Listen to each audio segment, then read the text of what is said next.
Welcome, True Seekers, to another episode of the Straight Shooters Show. This is Todd Braley, indie filmmaker, and with me always is the Thunder from Down Under, and nobody else but me gets to call him that, is...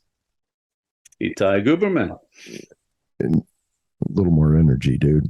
You know. Well, I'm already the Thunder from Down Under, apparently, so, you know. But also indie filmmaker.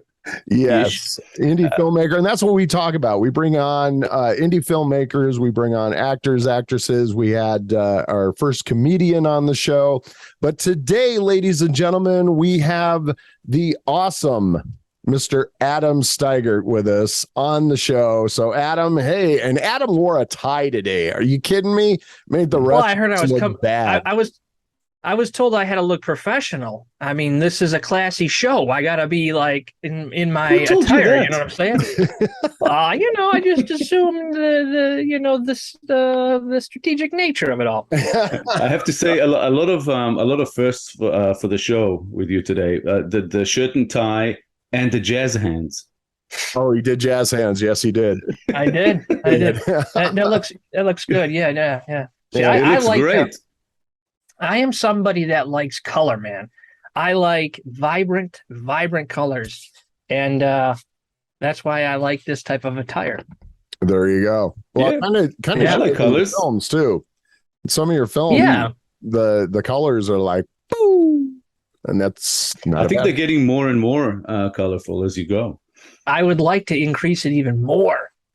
But I think we've maxed some of it. I am somebody that I enjoy making like the 80s and the Technicolor and the comic book feel type of films in the color palettes of your pictures. Like that's one of my favorite things is just that we did the Terrific Gila Monsters, and every character in that film had these like unique outfits, and it was just a unique experience. But we put more emphasis. I'm not sure. Emphasis. Yeah, that's the right word. Into the costumes in that film to make everything pop more. It made the characters pop more. It just made things pop. So a color palette. But that's kind of an interesting point, because it seems that you have improved your capability or skill with using color over time. Looking at as early as say Gore and even Prisoners of the Dead, to an extent, they were less colorful, or at least the color wasn't as popping as in even from Fang onwards. I remember doing Prisoners of the Dead, and I purposely drained all the color out. And I'm like, oh, this is going to look so great if we put like this gray tint over it. And or not gray tint, sepia. There it is. That's two. If you get a third one on me, that's like a dinner bell right there, man. I get a cookie. Yeah, you get something. And we're only about a few minutes into this, so chances are likely you're going for like you're going for a winning streak. Whole box of orange. But I don't know. I remember doing that film and saying, I want to drop all the color out and make it look very like mute, like a blue filter tint to it. And later on, when I recut the film several times over, I've gotten rid of a lot of that because I just didn't like it anymore. Yeah, sometimes that stuff wears on you. You start looking at it and you're going, okay, well, that was a good idea then. Yeah. Now it's like, I don't think I'm digging that too much. Yeah. Well, now I'm into the part in my career as a filmmaker where I want people to see my work. I want people to enjoy the work. And take from what you will of it, and just go into it with having a good time. Mm-hmm. I mean, those are the things I look forward as a director. I don't do this just like you folks don't. I don't do this for the money. So it's an experience in itself, but you got to be dedicated to it. Mm-hmm. Well, I'm just thinking, what money? There's money in this? What? Did you say money? Yeah. You mean the one coming out of my account, right? Yeah. Yeah. And so Adam, why don't you tell us a little bit about how you got into the psychotic world of indie filmmaking? Indie filmmaking. Yeah. Well, yeah, my history goes back to like when I was younger. I've always been an entertainer. I used to dance when I was a kid. I did a musical when I was very young, but like in high school, I was so worried about what people, would think of me.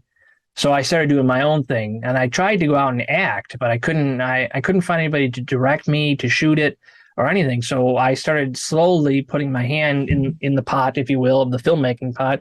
Bought myself a small camera, started filming my friends, and it just kind of grew from there. And I realized later on that I was better behind the camera than in front of it. As I've gotten older in this field, now it seems like people want to know what I have to say. So I'm feeling more nowadays that I'm in front of the camera versus behind it. So it's just a different turn, as you age inside this career. It's funny you mentioned that because after a long time of not being able to watch it, I actually caught Gore just a night or two ago. And there's a certain cameo by a young Adam Steigert in that one. There is. There is. Am I revealing too much? No. It's that was like my last big acting role. I've done a couple of walk-on stuff, but that was like my last time I actually had speaking lines and everything else. So that was 2010. Yeah, if I would have seen that earlier on, I would have thought that you are M. Night Shyamalan-ing it and appearing in your films. Well, I always thought when I was growing up and as a filmmaker, I'm like, you know what, I got to do cameos because like Alfred Hitchcock and some other filmmakers have done that. And as I've grown, I've realized I don't really give two shits about that, to be honest with you. People don't realize how much work and energy we do because we are in the business, but people don't realize how much work, energy goes into making a film. And, most of the stories I have about making a film isn't what you actually see on the screen. It's all the stuff behind it to get that, what you see on the screen. And then just for people to either belittle it or really enjoy it, whatever their thought process is, there's stories for every scene in every film. So, oh yeah. Yeah, people don't really ever. I don't think even to this day, even though so many behind the scenes type situations or videos, whatever on that are available for even big budget things, I still don't think I still think there's a good chunk of the non-film community that thinks that we push the magic video button and all of this shit just appears, and it's amazing to me sometimes, when you see, especially within the social media realm and the lack of knowledge that you see with a lot of these film people and not filmmakers. I mean, the people who watch movies. And I'm never one to say that the audience is stupid. That is not even remotely what I mean. It's just I think the lack of knowledge that a lot of them have, even to this day, even with everything that we have available to see what goes into it, I still think there's a big selection of people that just don't get it. I don't think they understand. No, and everybody thinks that there's so much money in it, especially actors, because the actors are not the ones behind bringing a production together. Right. In most cases, sometimes there's crossover, but and a lot of times actors, they want high dollar, they want what they want, and that's fine. But when you don't have a budget that reflects that, you have to make cuts and decisions strategically. Like I can distinctly say this, that I've hired people that I knew weren't great actors in certain scenes, but I knew had a social media presence and promoted themselves, promoted their work. So I lean towards things like that. And the person I'm thinking of in this instance, I leaned into them a little more. And so the big thing is, I mean, what do you want to do? Nowadays, everything's just a scroll. It's not like you're sitting in a theater. For most times, there's the rare film that comes out that you want to go see in a theater. Mhm. Otherwise, it's streaming, Yeah. and then coming back and watching it whenever you want. Well, Yeah. and that, I mean, how do you feel about that? Because I'm just, I mean, as far as I'm concerned, I'm okay with not going to the theater anymore, because people that go to the theater anymore are just they're stupid. They don't know when to shut up. They're always on their phone. Well, I've had some pretty negative experiences since COVID, so I can agree to some respect of what you're saying about going to theaters and stuff like that. So I tend not to do it, but I always thought of a theater as a big spectacle. Your projects in this theater, your posters on the wall, you can have pictures near it, you have cast and crew, red carpet. But I remember doing a film a couple of years ago, and we had a limited run in a couple theaters locally.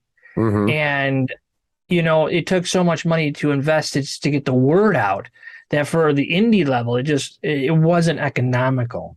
So I am a believer that, unfortunately, theater is being, I don't want to say killed off, because that's not the right phrase, because there's going to be theaters that survive because of indie people like myself and like you folks. But they're going to become more and more scarce, I think. I am somebody of the mindset too. I'm of that generation that I believe streaming is the way of the future. I don't want to sit in the theater next to somebody who could have some type of disease or doesn't care about, his fellow man. Or checks their phone the whole time throughout the movie, or sits in the phone. Or doesn't. I had a guy. I went and saw Venom 2 in Disneyland. There was a theater right outside of Disneyland. It's a Regal Cinema. I'm not sure if you're familiar with the brand, but if you are, I went out there. Yeah, I went out there. We watched Venom 2, and the dude next to me fell asleep and was snoring throughout the entirety of it. So, I mean, I've done that one time. Yeah, but at the same time, you as a patron have got to realize too: is it going to distract others from or take away from their experience too? Right. Right.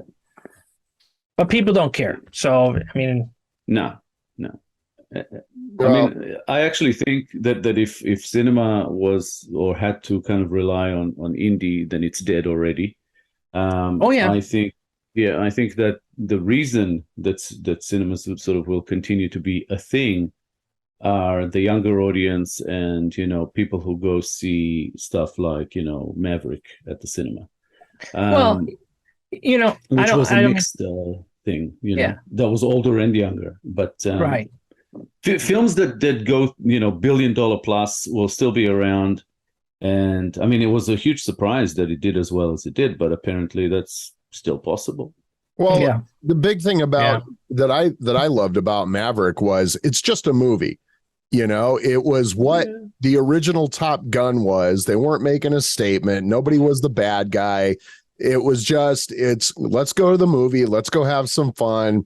And watching that movie, that's what it was, that, and it's not to say that, movies can't make social statements, but that, you kind of edge out a handful of people if you're always throwing social statements at the screen versus when you go to the movies, you're going to stop thinking about the outside world for 2 hours. So it's just one of those things that I think that's one of the things that made Maverick so good, because you just went, they didn't say the Russians were the bad. I mean, just like they did in the original Top Gun, nobody was the bad guy. They just called them the enemy. They were the bad. There were bad guys, and that was that. And the enemy. That's it. Yeah, exactly. So I think it was just one of those things that, it didn't say anything except this is Top Gun 2. Welcome to it. But the thing is, it had a lot of people have been saying, oh, it's saying all this stuff about like war and political, social commentary, blah blah blah, and I'm like, yeah, but every film about this topic has done that ever since the beginning of time. Yeah, this is not a new thing. The first Top Gun had that, in layers as well. But what's the big deal? Yeah. But it was kind of, like plain porn. Yeah. Oh, there we go again. Yeah. Plain porn. But wasn't it? Even the way they shot it, showing the engines and the this and the that, and I'm like, I'm not really into planes, so I felt a bit weird. I'm like, okay, it's like somebody's trying to turn me on, but I'm not there. Well, for me, it was like a great escape. So it was fun. It was fun. Yeah. I wouldn't go as far as saying it was a good movie, but I will say it was fun and it was good for what it was. Yeah. No, you know what I mean? It's good for what it was. It's not something that they made to contend at the Oscars. No, absolutely. It was just, let's go make a movie. Let's go have some fun. And here's our fun.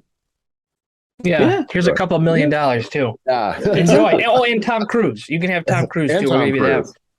And Jennifer Connelly. And what was who was the kid? I can't remember the name. Miles Teller. Miles Taylor. Yep.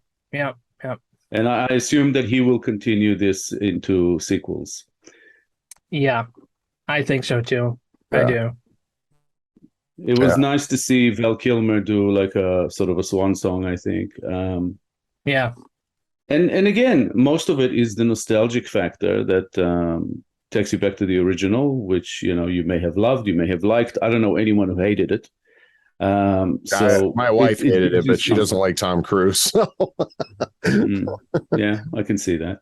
But I have to say, back then I didn't really love Tom Cruise either, but I still kind of liked Top Gun. I didn't love it, but I liked it.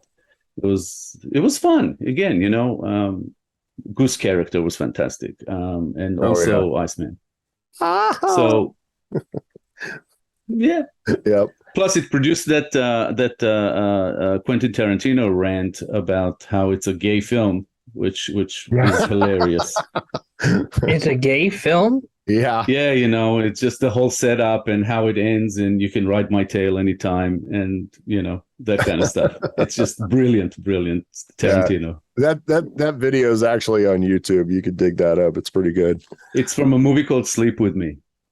He's actually a character in the movie, and he does this sort of monologue. Can't say I ever heard of that one. Yeah, I'll send it to you. It's good. It's really good. Is all right? Well, we'll talk offline. So let's talk about your movies here. I had seen Prisoners of the Dead probably about a year and a half ago, and enjoyed it.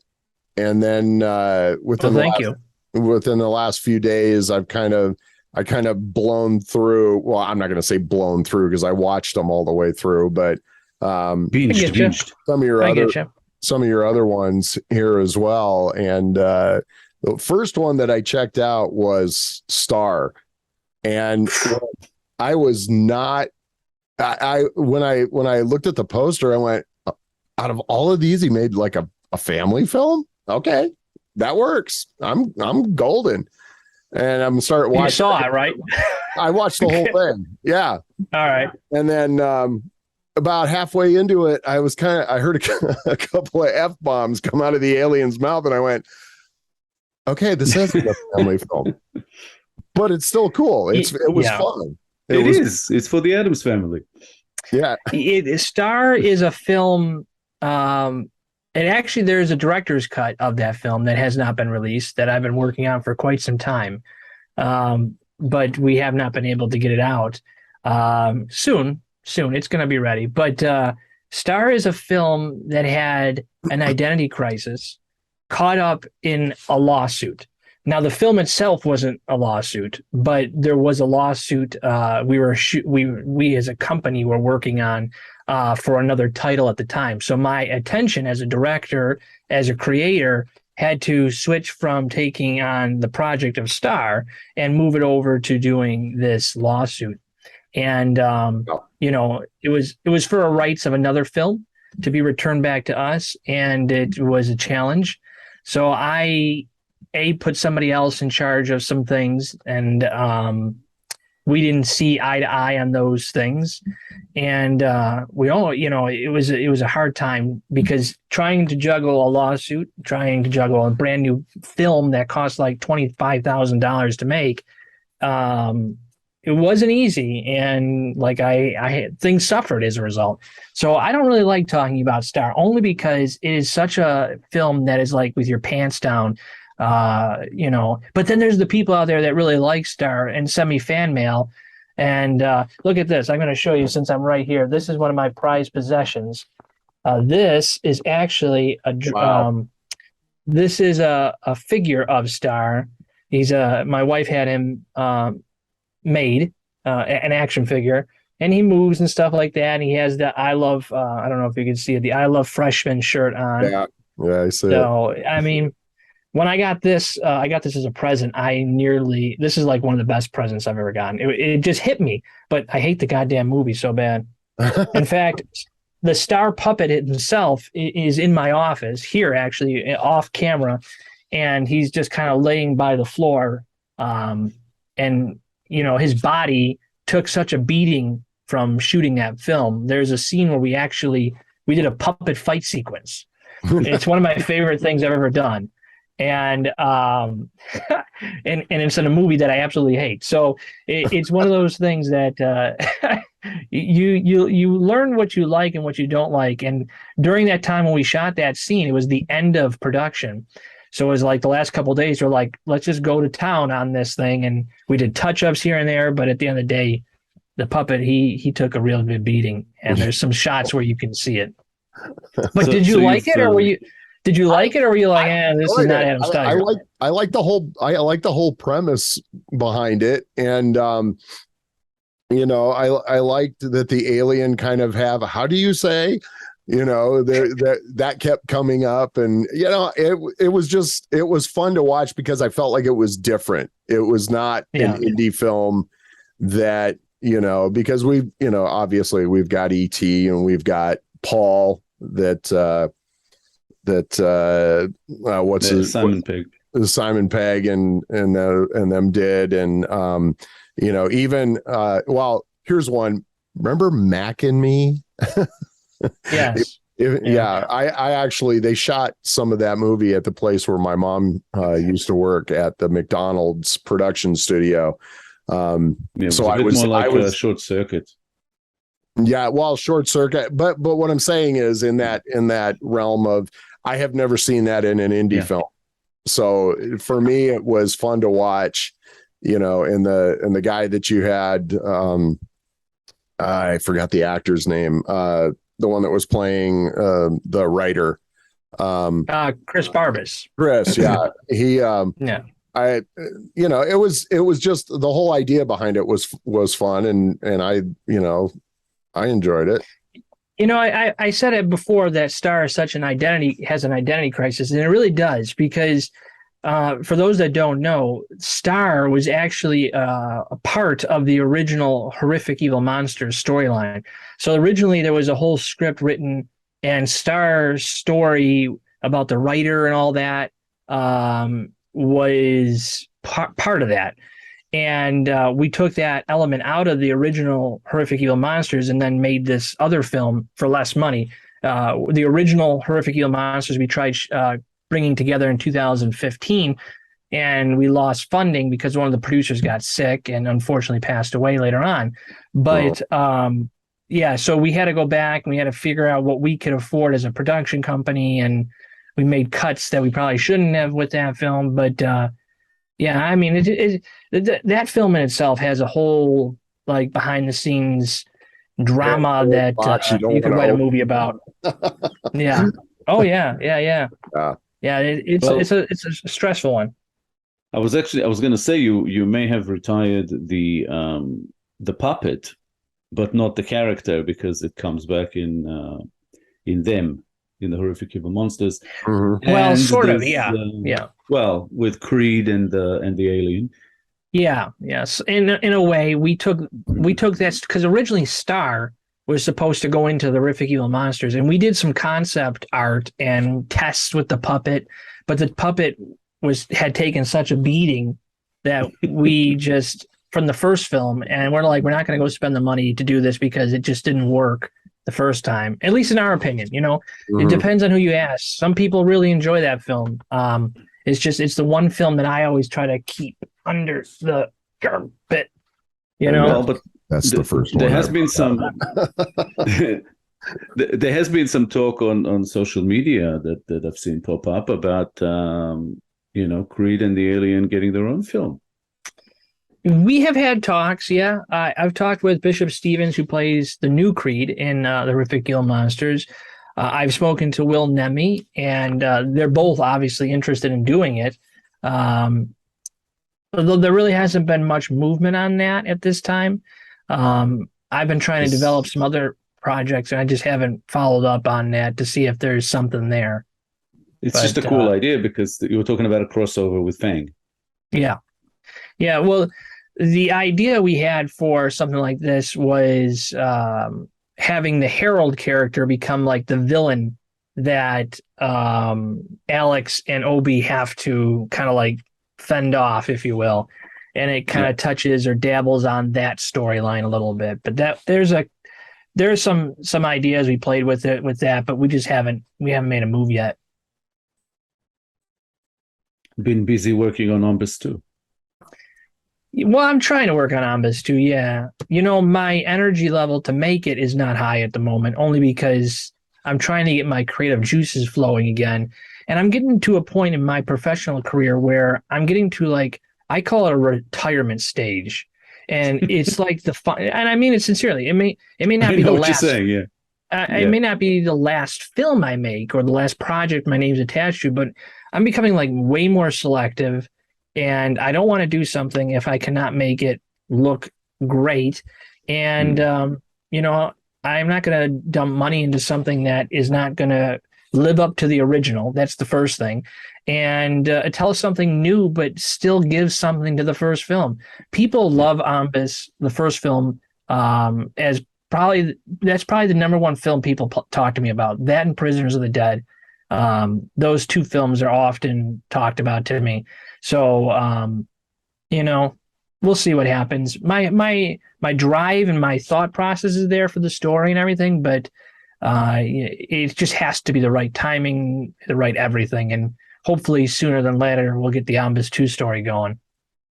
Yeah, because that kind of touches on something that Todd said before. You know, people don't understand how tough the work is, you know, for a director, especially because we also produce and we also do this and we also do that.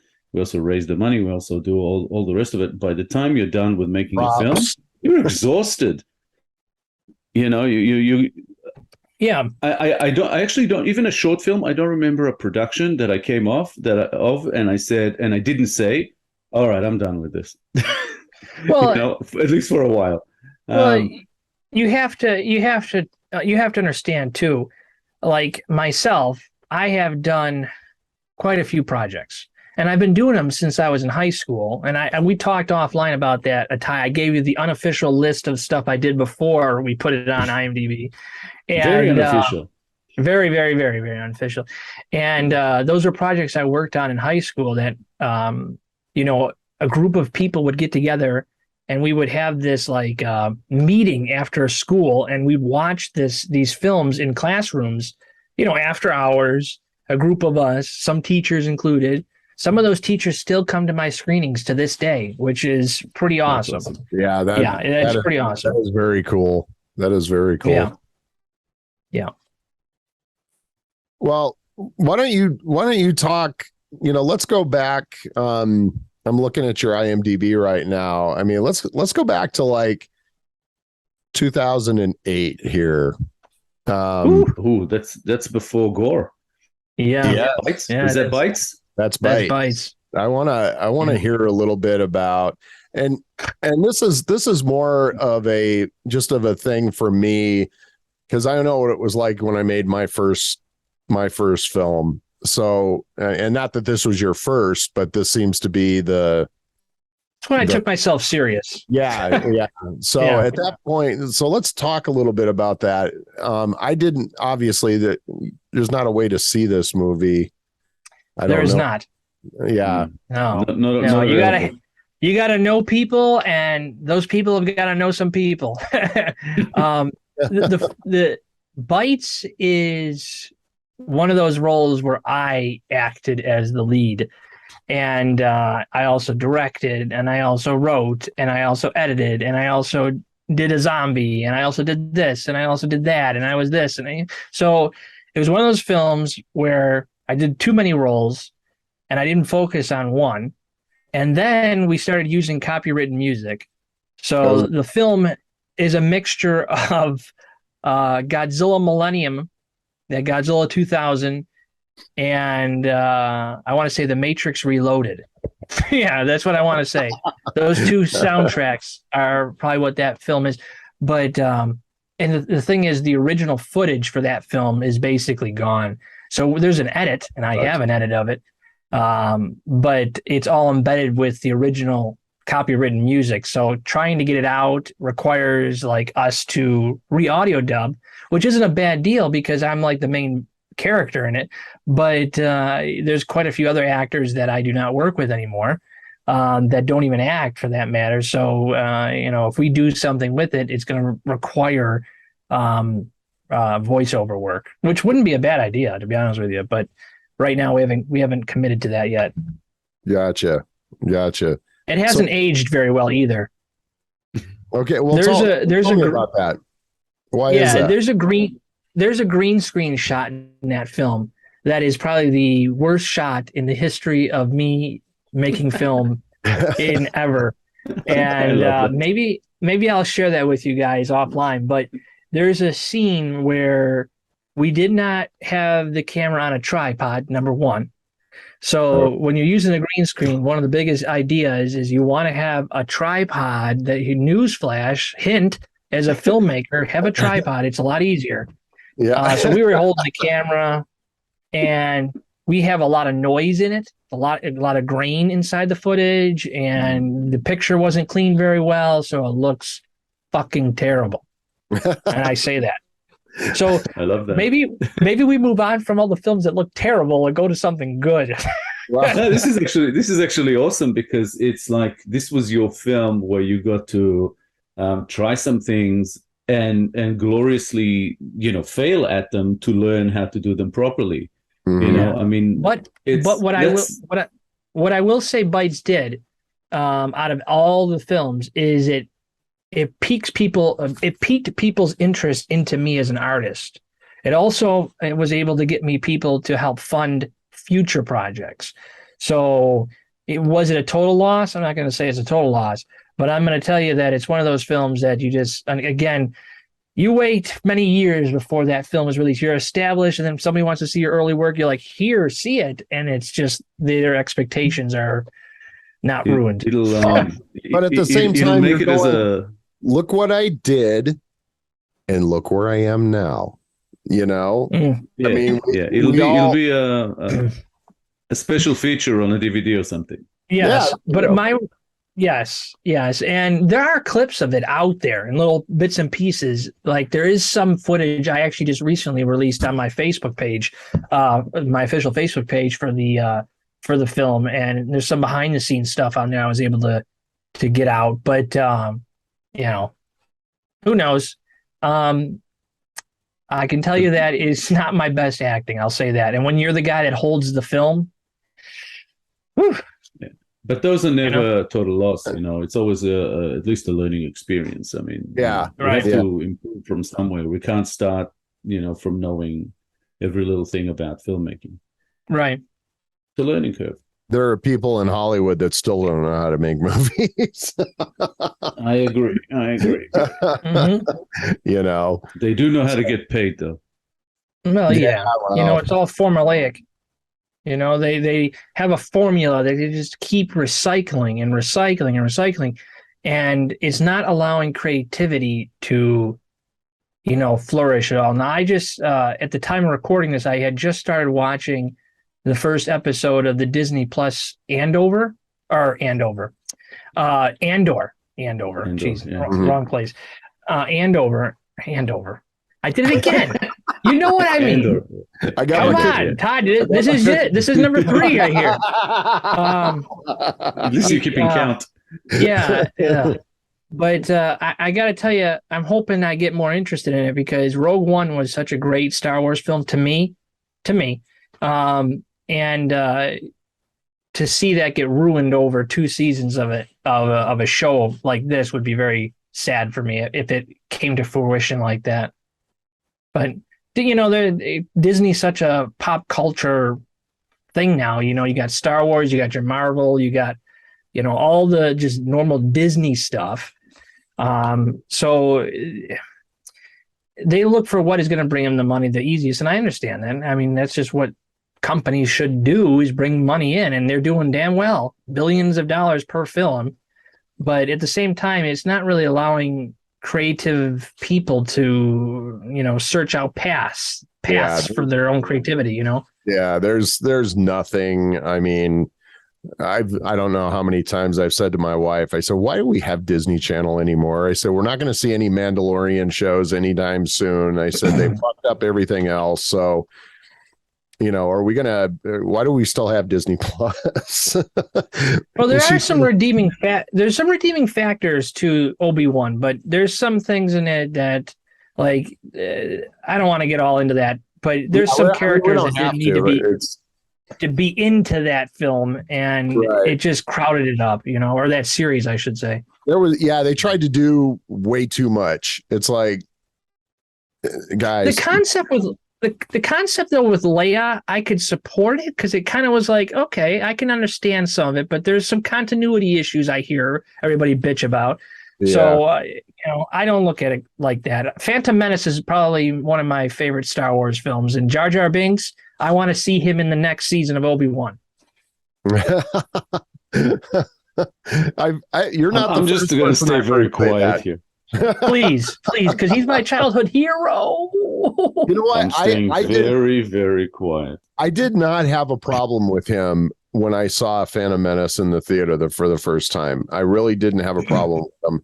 It wasn't until later that once we got to, and everything got to home video and that I really started looking at it. And then when somebody went and made the cut where they cut out all of the bad acting by the little Anakin and cut Jar Jar Binks out of it completely, and I watched that, and believe it or not, that version that's been done is George Lucas approved. He watched it, and well, yeah, okay, that works. Wow. I haven't seen that one. Fans have gravitated to that art because it's so it's so expressionary. You can do so much expression inside Star Wars, and that's why people relate to it, is because they can go out and cosplay or become a different character or take on a form or a life or a backstory that they don't really have to worry about the day-to-day nonsense that we all live through. It's a moment for them to be a part of something. So I think Star Wars, and even Marvel for that matter, they're such big social projects, if that makes any sense. No, I understand what you're saying on that. I understand what you're saying. I'm not sure I agree. I'm not saying it. I think they're money-making machines. I don't think that they have anything to do with anything anymore. I think they shot themselves in the foot because they oversaturated their own market. Yes. There's too many shows now, and people are starting to tune out because it's too much. You can't have a show for every minor character and then not have continuity issues. You know what I mean?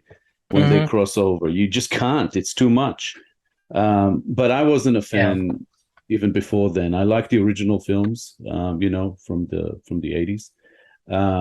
See, now I didn't. I did. I came into Star Wars on Phantom Menace, and I hated Episode 2. Episode 3, I enjoy the like half hour end of it, or 40 Todd's head minutes just of blew it. up. Yeah. Why? Because Why? Empire You hated is my episode favorite 2. Star Wars movie. Well, don't get me wrong. There are definitely redeeming qualities. They're entertaining to watch. It's just when I was a kid, I was never somebody into that genre. I had to come into it later. Gotcha. And Okay. you know, Well, I mean, I'm how also old are somebody you? that likes Solo. How old are you? I'm 35. Okay. Well, that That explains it. Yeah. well, no, I mean, not in a bad way. I mean, that explains No, it. no. 'Cause there's a lot of people that are about your age that Phantom Menace was their first Star Wars film, to see. Well, that's just it. Like when I was a kid, video game releases were a big thing. We would stand in line for hours to get the next Halo or Gears of War or something. That was our big thing. That was our connection. But I would assume, because looking at lines and video behind the scenes stuff from Star Wars, I would assume was probably similar to how we as fans were gravitating towards this other merchandise of video games at the time. It's just a different item, if that's anything to say. No, that makes perfect sense. The original Star Wars films came out when I was in my teens. So even though I wasn't terribly into, that genre, I went to see them in the cinema, and it was a spectacle. I loved the it. special effects alone would have, it probably blew your little kid mind. Yeah. No. I think I just got sucked into the story. I just loved it. I liked all three of them. But then, when they decided to all of a sudden restart, I will call it, making these films, with the Phantom Menace and so on, I don't remember liking any of them early on. And they gradually got worse to the point that I stopped watching. I think Rogue was the last one I saw, and I just didn't get it. I was like, there's no movie in here. It's just a big mess of nothing. They're just repeating the same old story. And it's just that film had a lot of reshoots too. That film had a lot of reshoots on it. It completely lost me. Because of that movie, I just stopped watching altogether. I was like, I'm not going to watch any of the series. I don't care about Star Wars. It just kind of killed it for me. I just hate being taken on a ride where I feel like they just want me for, the money. Yeah. And they're not really giving me anything. So that's me on Star Wars. But, I did love the originals though. But I think that's a beautiful thing. Like, look, between the three of us, I like the originals. I don't like anything after that. Adam, you don't like the originals. You like the ones after that. And Todd, you like some of the new, some of the old. You know what I mean? And it's like we're all completely different opinion on it. And I love that. My top three, and I'm curious to hear yours real fast. My top three: Rogue One, Solo, and I would also say Phantom Menace. So those are my top three. I hated Rogue. I hated Phantom Menace. I haven't seen Solo. So what are your top three then? You got three there, Itai, right? Just the three from the 80s. That's it. Itai, what about you, sir? I think Empire is probably my favorite. Yeah, Empire is my favorite. The first three Star Wars were great. If the acting wasn't so pathetic in episode 2 and 3 from what's his name that played Anakin? Lance Christensen. No, not Lance Christensen. Sorry, someone. It is not Christensen. His surname? Hayden Christensen. Yes, Hayden Christensen. Yeah. And what's funny is I've seen him in other movies, and his acting is pretty good. So how I just think, I kind of feel like George Lucas dropped the ball on that. He was more worried about how shit was going to look versus worrying about the actors doing, giving him good performances. Thank God that Ewan McGregor has half of a head on him. But I mean, the first three for me were good. Again, Phantom Menace, I liked the first time I saw it. and I gradually kind of fell away from it. And then anything after that, it was kind of funny. My daughter was having a fit to have me watch Force Awakens, and I had just heard nothing but bad things about Force Awakens, and so she talked me into going to the Red Box and renting the DVD, and so we did that, and we're sitting there and we're watching it, and I go, I've already seen these movies. I already seen this movie. And Brienne looks at me and she goes, what do you mean? I said, I've seen this movie. And she goes, what do you mean? I said, New Hope, Empire Strikes Back, Return of the Jedi. I've already seen this movie. And she and then she sat there and she goes, holy shit. Yeah, you're right. Wow. Okay, do you want to finish watching it? I said, I will finish watching it for you. Well, they dropped the ball. You got me on a tangent with this. We better move on from this because I'll be honest all day. The Last Jedi is so... What they did to Luke Skywalker, man. What they did to him. That's not my Luke Skywalker. My heart is crushed. Can we just move past this? Because I'll get hot. I'll take the tie off. It will be bad. But I'll just say my favorite Star Wars film is Ombus. Oh, Ombus. Ombus. I'm moving the conversation back. Yes. Nice transition. That was pretty Ombus, smooth. Man. That was pretty smooth. What? Okay. Well, actually, why don't we do this? Go ahead. Yeah. Go ahead, Ty. No, I was going to say we could talk about Ombus because Ombus has some interesting qualities that somehow sort of relate to, not necessarily to Star Wars, to the genre or whatever, but there's something there. Although it's more in like it's almost like somewhere around the sort of schlock exploitation in bits feel. But more of a sort of like a sci-fi. But I have to say I really enjoyed a lot of Ombus. Overall, being a filmmaker, you can't help but go, oh, I'm sure Adam would have liked to have done this different or something like that. But overall, I was just like, I just enjoyed the experience. Yeah, I like that. It's a fun. I like that one too. It's a fun film. And it is just walk us through that. Walk us through the making of that. Well, that one's a unique one too, because that was early on in my filmmaking career, making Ombus, Alien Invasion. And originally the film was just called Ombus, which was a slang term for zombie. If you just shorten the word zombie. When I was younger, my grandfather told me that I should write what I know. And for many years, I studied zombies because I really was entranced by the storytelling that like George Romero and all that did. So what I ended up doing was gravitating to that genre. But I'm like, well, now I want to throw in a little bit of the Blob. I really love the Blob. The 80s version of the Blob is one of my, it's on that list, very high on that list of movies. Which is within the schlocky sort of genre. Yeah, Blob. And there's no way we as indie filmmakers could have gotten the rights to use the Blob. So there were ideas and concepts morphed into something very Blob-like, but in an Ombus form. So kind of like, it's almost like little bits of what Slither did for, what is that horror film? I can't remember it at the moment, but it was a Fright Night type of 70s or 80s horror film, like Slither almost.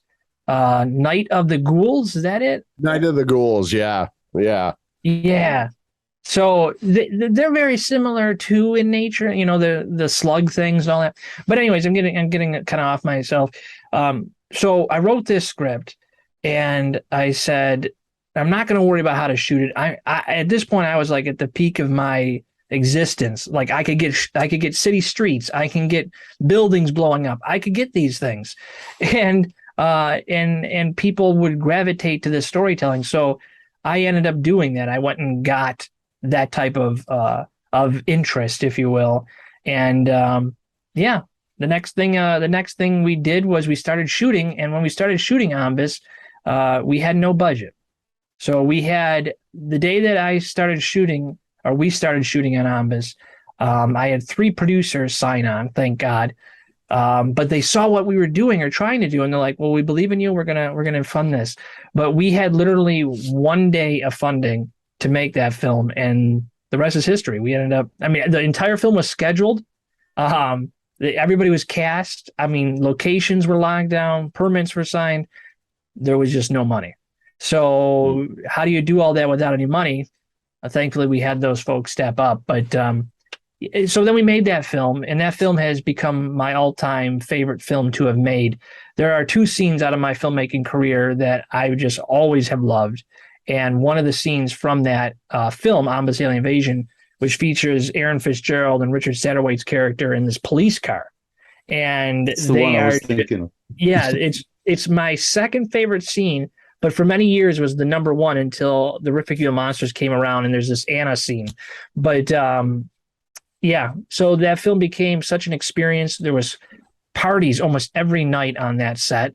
Although I never really partaked in the parties, I would leave early and do my own thing. Because, Smart. you know, working 12 hours on a film set and having a house, I mean, you have responsibilities, you know? So I would leave, but these people and myself, we all got really close and we created something amazing. And I hope someday that we'll be able to create something amazing again, you know? For me personally, as far as the viewing experience, I think Ombus is like a turning point in a way in your directing, as far as leaving your sort of fingerprint on a film. I think that's when you honed in on your style of directing. Yeah. Like I could actually feel your that you took a lot more care with directing the actors, you know. Everything started coming together as far as the way you see things as a director, you know. Yeah. Well, it was one of my that was probably one of my biggest that was the first biggest solo project I did, because I had done 2 others that were co-directors or co-directing, although I was like the lead on those projects. Yeah, so that was like the first, like, so I took it very serious, and yeah. Yes, and it was felt, I thought, and it's like it's something that I like about watching your films is that if you kind of put them in order, you can almost see the upward trajectory from film to film. It's like, okay, so here you improved on this, here you improved on this, here you started taking more care for this, and I like watching that. It's almost like seeing how you you know, evolved and sort of learned as a director. Yeah. Well, I was just saying to my wife the other day. I said to her, you know, I have behind the scenes footage for every project I've ever done. And I'm talking all the way back to high school years. And I said, there's always been a camera on me. And I've just never realized how much was always being filmed of me. You know, there's a lot of behind the scenes of me directing that I've never seen the light of day. And I'm hoping as I go into this retirement phase, more of that will come out. So we'll see. But this is one of those films. He's 35. He's talking about retirement. Well, retirement. I mean, how many films does a director make? I mean, at what point do you say, you know, I've done what I want to do? Yeah, that's true. Yeah, that's true. That's true. Yeah. I think you're talking retirement, but I think when you get to it, you might not feel so strongly about it. We all try to say that we're not going to do this anymore, or after this movie, I'm all done. And then, you know, a new idea. It doesn't ever go away. Well, I'm not saying I would never come out of a retirement phase, but like these movies, I mean, these films are some of them are ridiculously. I mean, the budgets are a little ridiculous. Not because, you know, I'm talking more on a personal financial level. So if I'm going to make a film for $25,000 and I'm investing that amount of money in it personally, you know, I don't want to like bust my ass too much, if that makes any bit of sense. So it's become more of a job. Yeah, it's more of a job is what I want to say it is. But that's why I'm so excited about some of the things I have brewing right now, because Ombus, we're working on potentially having a Fang sequel. Those are things I'm really striving towards that I want my retirement career to touch base on. You know, I want to tell those final stories and include story arcs and connect everything, because every film is connected in some fashion. So I'd like to finish that. Yeah, that was something I was talking to Itai about. I'm like, this dude built his own fucking universe, man. This is pretty cool. Since 2008. Yeah. And that doesn't, I mean, I've only had a couple of movies that have kind of like intertwined, but usually everything that I do it's completely different from whatever I did before. And I guess that's just me. That was one thing I wanted to make sure that I did, that I've hit like every genre. Yeah, that's the thing. Yeah, it's not a bad thing to have either. I've been wanting to make a romantic comedy all my career as a filmmaker, but I've never done it because there's no money in it. None. There's zero. There's less than zero. You go into making a romantic comedy at an indie level, you're going into it already losing. So take this from me, somebody that's done this for quite some time.